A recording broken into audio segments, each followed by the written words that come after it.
Hey everybody, this is a real quick video in case you have a Bang & Olufsen BEOPLAY M3 wireless speaker and you need to do a hard reset to the factory default settings on it.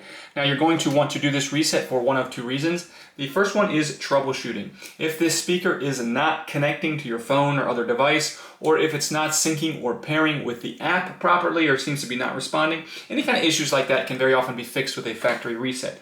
Now the second reason you might want to do this is if you're setting this up on a new network or a new device or just whatever reason that you have where you just want to set this speaker up like it's brand new coming out of the box with everything to its factory defaults, this will do it. And all we need to do, it's really easy. With power to the device, we're just going to come in and we're going to find this setup button right next to the power button, and we just need to press and hold this setup button for more than 5 seconds to trigger a factory reset. Once that factory reset is triggered, we can release the button, let it finish its reset, close the app that we have it on, open the app back up and set this up as a brand new speaker.